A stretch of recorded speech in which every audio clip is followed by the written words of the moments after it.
donne la parole à Monsieur le secrétaire général du ministère de la Transition numérique et de la réforme de l'administration, Monsieur Ahmed Lamoumri. À vous la parole.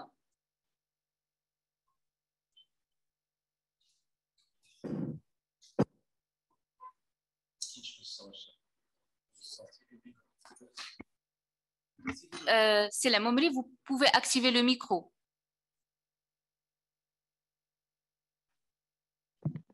Vous m'entendez? Oui, parfaitement. D'accord. Merci Sonia, merci tout le monde. Tout d'abord, mesdames, messieurs, bonjour. Tout d'abord, je tiens à vous remercier de m'avoir invité à cette conférence. En tant qu'un ancien cadre du ministère des Finances, mais également un ancien cadre de l'Institut des finances du Maroc. Je vous remercie de m'avoir invité à cette conférence et du choix du thème que je considère un thème d'actualité, un thème qui va de pair avec nos préoccupations en tant que d'abord manager, mais également en tant que citoyen, manager de l'administration publique. Je remercie mes collègues des finances de m'avoir permis de prendre part aux travaux de ce réseau, un réseau que j'ai contribué à un moment donné à sa création dans un monde d'ailleurs. Et notre objectif, c'est de réfléchir ensemble sur comment définir un mode organisationnel et managérial optimal qui nous permettra d'avoir une administration qui fonctionnera sous la pression et pendant les circonstances exceptionnelles de cette pandémie. C'est une conférence que je considère une occasion également pour échanger et partager des expériences entre les différents membres de ce réseau. Et l'objectif, c'est de partager les bonnes pratiques afin de s'enrichir des deux parties. Mesdames, Messieurs, je ne vous apprends rien en vous disant que le paradigme établi à ce jour devient caduc et les conséquences de la crise du Covid au niveau mondial, régional, voire national, demeurent très difficiles à cerner sur tous les aspects, notamment les aspects liés à l'économie, aux finances et également les aspects sociaux. La reprise, quant à elle, nécessite la conjugaison des efforts de l'ensemble des acteurs, que ce soit pouvoir public, secteur privé et société civile.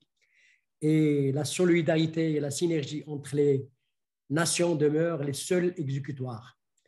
Seule la coopération internationale permettra d'atténuer les pressions de la pandémie et son impact sur les différentes lignes de fracture économique et sociale. Les choix des gouvernements en cette période bouleversée pourraient façonner le visage de l'administration pour les décennies à venir. Investir dans des mesures au service du citoyen permettra de bâtir un avenir meilleur pour le monde de l'après-crise. Pour le Maroc, suite à ces circonstances inattendues, une nouvelle organisation pour le management de cette crise a été mise en œuvre, ayant les caractéristiques souhaitées, dont notamment la flexibilité, la souplesse et la rapidité de son intervention et sa prise de décision, et ce pour faire face au choc inattendu de cette crise. Ce système de gouvernance vise la convergence et la cohérence de l'action de l'ensemble des intervenants publics et privés, avec la complémentarité des interventions des différentes autorités et départements concernés. Dans le cadre d'une mobilisation nationale de toutes les forces vives, un plan intégré a été adopté pour gérer cette crise et contrer la pandémie pour faire face à l'impact économique et social engendré par cette crise. Mesdames, Messieurs, l'approche adoptée au Maroc a consisté à mettre en place un système intégré de gouvernance pour le management de la crise, et ce, notamment à travers la création de 3 comités. Un comité de direction pour suivre la situation épidémiologique au niveau national, un comité national scientifique et technique auprès du ministère de la Santé et un comité de veille économique. Ce dernier s'est assigné comme mission d'anticiper les répercussions économiques directes et indirectes de la crise sanitaire du Covid-19 sur l'économie nationale et de définir les mesures à prendre en vue d'en atténuer l'impact et mettre par la suite un plan de relance économique. De ce fait, l'architecture stratégique du mode d'organisation s'est articulée principalement sur les 3 instances que je viens de citer. Pour financer les mesures de ce mode d'organisation, un fonds spécial Covid-19 a été créé suite aux hautes instructions de Sa Majesté le Roi, Mohamed VI, pour prendre en charge les dépenses de mise à niveau du dispositif médical, soutenir également l'économie nationale et faire face au choc induit par cette pandémie. Notre objectif est de préserver les emplois et atténuer les répercussions sociales de cette pandémie. En parfaite complémentarité et appui à ces instances, le Conseil du gouvernement a tenu ses réunions avec une cadence plus soutenue afin d'assurer un suivi rapproché et prendre les décisions nécessaires et accompagner la mise en œuvre des différentes mesures décidées, en plus de la mise en place d'une commission ministérielle dédiée au suivi rapproché de la situation sanitaire, économique et sociale. Il a également procédé à la mise en place de cellules de veille au niveau de chaque département ministériel, l'objectif étant d'assurer le suivi à tous les niveaux des répercussions de cette pandémie et les traiter. Mesdames, Messieurs, pour donner une assise juridique et législative à l'organisation mise en place, l'administration publique marocaine a adopté des textes législatifs réglementaires d'urgence sanitaire pour instaurer l'état d'urgence. Aussi, plusieurs circulaires ont été élaborées et adoptées pour mettre en œuvre des mesures visant à la gestion de cette crise, citant par exemple la circulaire du ministre chargé de la réforme de l'administration qui a concerné les mesures préventives contre les risques de propagation de l'épidémie du corona dans les administrations publiques, les collectivités territoriales, les institutions et les entreprises publiques. Une autre circulaire relative à l'instauration de télétravail ou de travail à distance. Une troisième sur la cybersécurité liée au télétravail. Mais également, il y avait un ensemble de guides qui ont été diffusés à l'ensemble du personnel de l'administration publique et l'objectif étant de leur donner la manière de faire, mais également de les sensibiliser à utiliser le télétravail. Mesdames, Messieurs, pour ce qui est du volet soutien et accompagnement, le télétravail et le téléenseignement ont été adoptés comme mesures d'assouplissement et de prévention respectivement pour les personnes publiques et le monde scolaire et universitaire, l'objectif étant de garantir la continuité de la scolarisation et d'apprentissage d'une part et des services publics de base d'autre part. Ainsi, plusieurs plateformes également numériques d'apprentissage ont été créées et notamment des chaînes TV, des radios ont été également mobilisées pour assurer le relais et diffuser les leçons en mode vidéo pour assurer l'enseignement à distance. Et afin de développer et d'encadrer le télétravail, le gouvernement a initié la conception d'une vision globale qui comprend également les aspects réglementaires et organisationnels nécessaires. Au niveau de l'administration publique, une enquête auprès des fonctionnaires sur la réponse à la crise Covid au Maroc a été lancée, dont notamment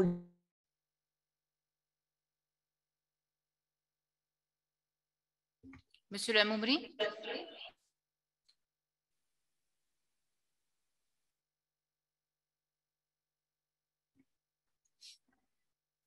Monsieur Lamoumri, on a perdu la connexion.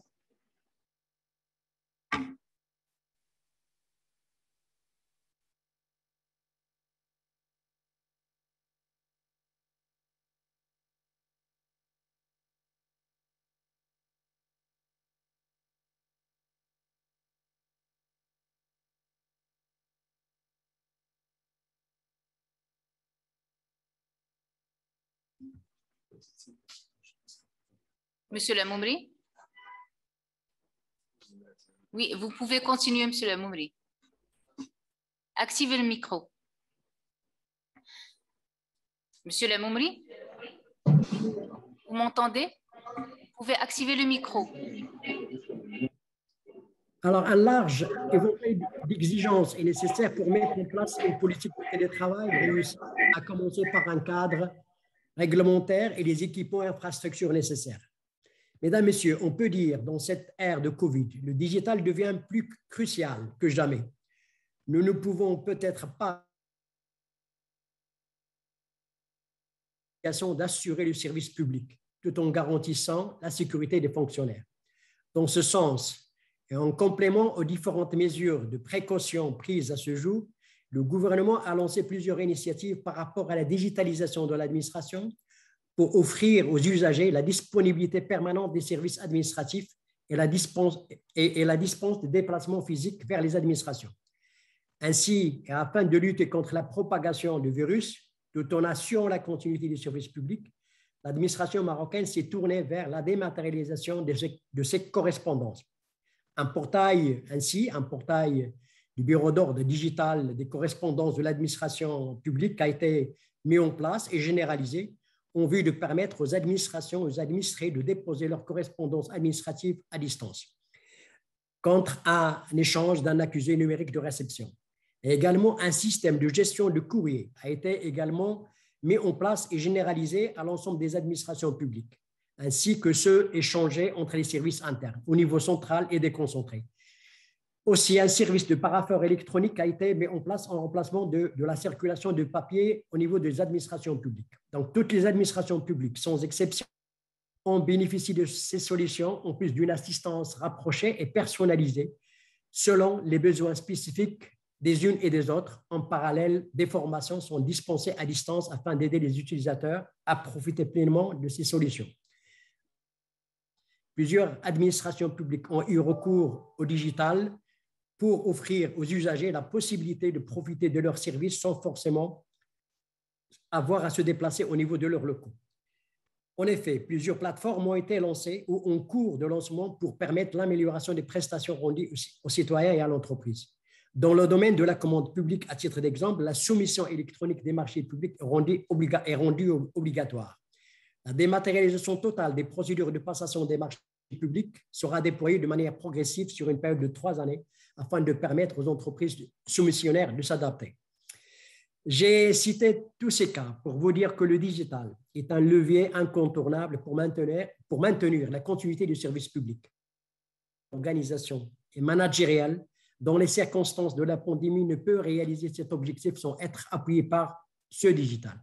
Mesdames, Messieurs, par ailleurs, pour évaluer l'impact des mesures sur le fonctionnement des administrations, sur les prestations des services publics, des plateformes informatiques sont mises à la disposition des citoyens et usagers, tels que je cite à titre d'exemple, le portail des réclamations qui est là pour répondre aux doléances des citoyens et pour que l'administration reste à l'écoute de ses partenaires.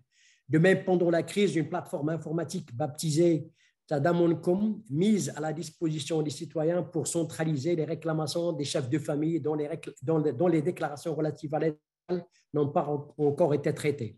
Un portail national et d'arrêter des procédures et formalités administratives a été également généralisé et concerne toutes les procédures administratives au niveau central et déconcentré. Actuellement, on compte 2356 procédures qui sont déjà affichées sur ce portail et qu'on envisage de les digitaliser d'ici 4 ans.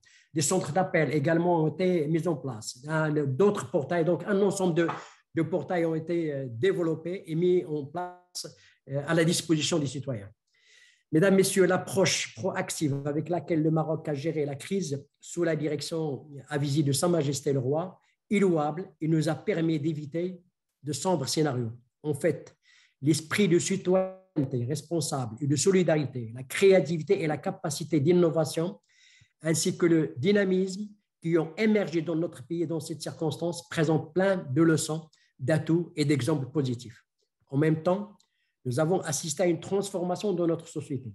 En effet, le changement dans les mœurs, le consumérisme moderne, le développement accéléré du digital, l'immersion d'une intelligence collective, l'installation de nouvelles habitudes et l'adoption de nouvelles méthodologies par un grand nombre de citoyens sont autant de facteurs que nos stratégies nationales post-Covid devront intégrer. Il va sans dire que le Maroc partage la conviction que cette crise laisse des marques indélébile et que la reprise nécessitera beaucoup de temps et ne pourra être que progressive. C'est dans cette optique qu'il s'est attelé à la définition du scénario de sortie de crise. Ainsi, la reprise nécessite la mise en œuvre des mécanismes et des modes d'organisation appropriés et renouvelables qui permettront de mettre l'économie nationale sur la voie d'une croissance forte et durable dans le monde d'après la crise Covid-19. Mesdames, Messieurs, en guise de conclusion, dans cette phase de relance économique, nous devons absolument capitaliser les acquis en maintenant le rythme de numérisation et de la digitalisation de l'administration publique et des services publics et ne pas lâcher et retourner aux anciennes habitudes avec baisse de la pression de la pandémie. Et il s'agit de mettre de nouvelles bases nécessaires à la transformation au changement de paradigme. On est appelé à à éradiquer les anciennes pratiques et à changer complètement de paradigme. Enfin, je souhaite plein succès à vos travaux et vous remercie de votre attention. Et je vous remercie encore une fois de m'avoir invité et participé à ce réseau. Merci à vous. Merci, Monsieur le Secrétaire général. Je souhaite la bienvenue aux personnes qui viennent de se connecter. Nous avons démarré les travaux de notre conférence et je donne la parole à présent à Monsieur Mohamed Misqal, ambassadeur directeur général de l'Agence marocaine de coopération internationale. À vous la parole, monsieur. Merci, madame.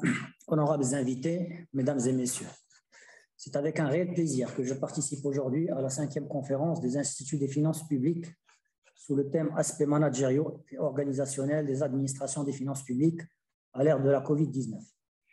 À cette occasion, je souhaite remercier les collaborateurs de l'Institut des finances publiques ainsi que l'ensemble des partenaires qui ont œuvré pour l'organisation de cette 5e édition, malgré les conditions particulières que nous vivons aujourd'hui en cette pandémie de Covid-19. Votre mobilisation pour la tenue de cet événement en format hybride démontre l'engagement de l'ensemble des intervenants du secteur des finances publiques pour surmonter les défis et s'adapter aux contraintes imposées par cette crise sanitaire mondiale. D'ailleurs, la thématique qui avait été abordée lors de la précédente édition de cette conférence en février 2020 et qui a traité du sujet sur la formation et la digitalisation des finances publiques était déjà une anticipation de ce que le monde allait vivre à partir de 2020. Lors de cette conférence, nous avons eu l'occasion de réfléchir et d'échanger ensemble sur les processus de digitalisation engagés par les différentes administrations publiques. Honorables invités, mesdames et messieurs, nous voilà aujourd'hui réunis pour constater que la digitalisation de nos métiers est une réalité que nous vivons chaque jour et qui contribue fortement à la transformation de nos modes d'organisation et de management à l'ère de la Covid-19. Ainsi, il s'avère que cette pandémie a accéléré le processus de transformation technologique et organisationnelle pour nous permettre d'assurer la continuité de nos activités et d'envisager de nouveaux modes de fonctionnement basés sur l'adaptation, l'agilité et la résilience de nos organisations. En effet, le mode de tenue de cette 5e édition le démontre bien, puisque nous sommes aujourd'hui des dizaines de participants de par le monde, tous mobilisés autour d'un objectif commun, un avenir meilleur pour nos pays, nos citoyens et nos organisations. Honorables invités, mesdames et messieurs, conformément aux très hautes orientations de Sa Majesté le roi Mohamed VI, que Dieu l'assiste, le Royaume du Maroc a adopté une stratégie nationale basée sur l'anticipation, la planification et le réalisme, tout en plaçant le citoyen au cœur des dispositifs à travers notamment, comme l'a cité le secrétaire général, la création du fonds spécial pour la gestion de la pandémie, permettant de prendre en charge les dépenses de mise à niveau du secteur médical, de soutenir l'économie nationale, de préserver les emplois et d'atténuer les répercussions sociales de la pandémie. 2. La mise en place d'un plan de relance économique ambitieux, doté de 120 milliards de dirhams dès l'année 2020. L'encouragement des PME marocaines dans leur transformation pour produire des équipements médicaux made in Morocco afin de lutter contre la propagation de la Covid-19. 4. L'implémentation d'une campagne nationale de vaccination ambitieuse contre la Covid-19. 5. L'engagement du Maroc dans la production de vaccins anti-Covid-19 à l'échelle régionale avec des partenaires pharmaceutiques internationaux. Et enfin, le lancement de la généralisation de la couverture sociale à l'ensemble de la population marocaine. Ainsi, et grâce à la vision clairvoyante de Sa Majesté le Roi, qui a placé l'élément humain au centre des préoccupations et des stratégies mises en place par le pays pour atténuer les répercussions sociales, économiques et sanitaires de la Covid-19, le Royaume du Maroc a fait preuve à travers ses institutions d'une grande agilité et d'une résilience qui ont été saluées et reconnues à l'échelle internationale. Cette même vision a été partagée dès le 13 avril 2020 par Sa Majesté le roi Mohamed VI, que Dieu l'assiste, avec les chefs d'État africains et a connu le lancement d'une initiative continentale permettant un partage d'expériences et de bonnes pratiques avec les pays africains et visant à établir un cadre opérationnel afin d'accompagner ces pays dans leurs efforts de gestion des différentes phases de la pandémie. Cette initiative de coopération Sud-Sud a été opérationnalisée en juin 2009 à travers l'acheminement via 28 vols Royal Air Maroc à 21 pays africains et à la Commission de l'Union africaine d'environ 228 tonnes de produits médicaux made in Morocco de lutte contre la propagation de la Covid-19. Honorables invités, mesdames et messieurs, à l'instar de toutes les organisations dans le monde, l'Agence marocaine de coopération internationale a dû également faire face aux défis imposés par cette pandémie et adapter son organisation et ses processus pour continuer à délivrer ses services aux bénéficiaires de la coopération du Royaume, et cela dans les meilleures conditions. Ces adaptations ont concerné tous les domaines d'intervention de l'agence, que ce soit la coopération académique et culturelle, la coopération technique avec au centre le partage d'expertise, les projets de développement humain durable dans les pays partenaires ou les actions humanitaires déployées à l'international.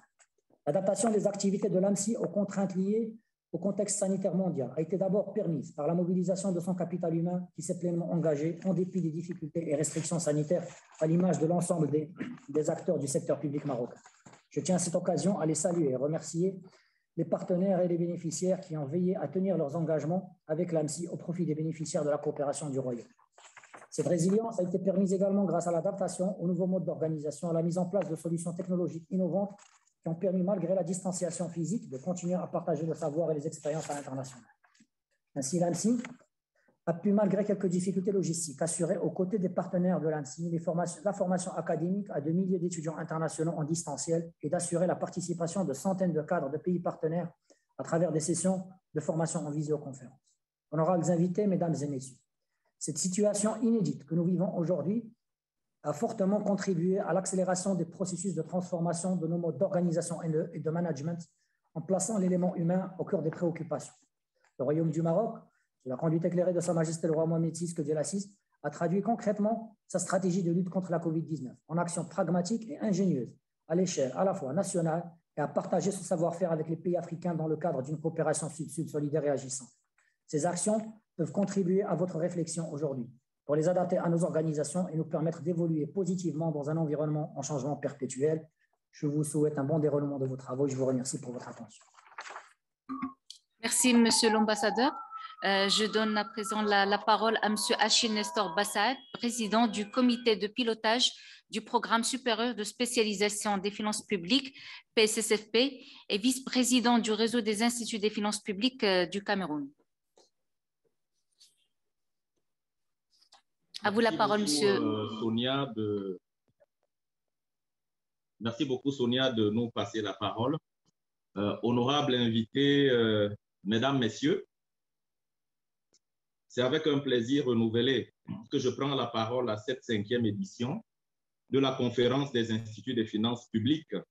Chaque conférence du réseau étant une occasion indiquée pour faire un pas supplémentaire dans notre quête de la performance.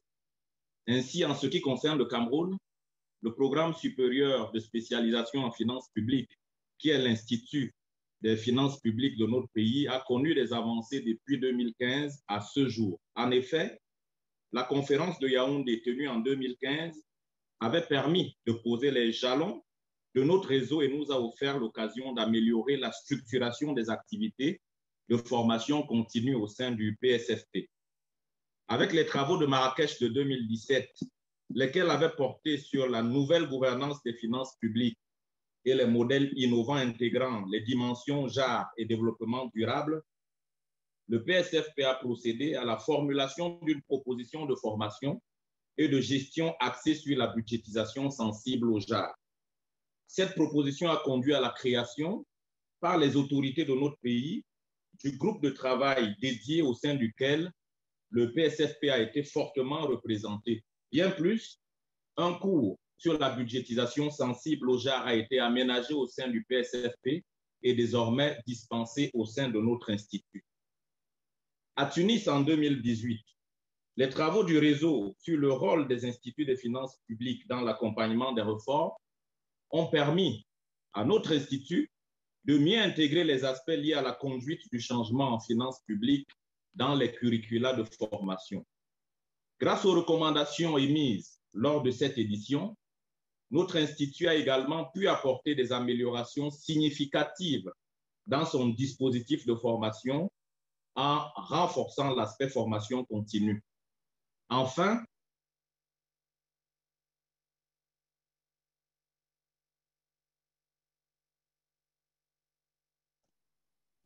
Monsieur Achille. On conduit au renforcement au sein du pays. Oui, vous me suivez? Oui, parfaitement. Merci. On conduit au renforcement au sein du PSFP de notre dispositif de formation à distance et au développement d'une application informatique dédiée au contrôle de gestion, application qui est déjà utilisée dans plusieurs départements ministériels de notre pays. Mesdames, Messieurs, chers membres du réseau, l'intérêt de notre propos d'aujourd'hui est de partager avec vous une réflexion courte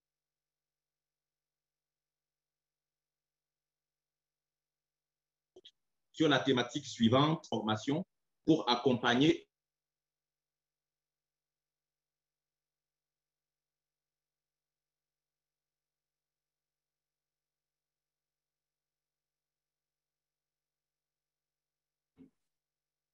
l'organisation, la structure, la culture, les personnes, les systèmes techniques, les systèmes d'information, et j'en passe.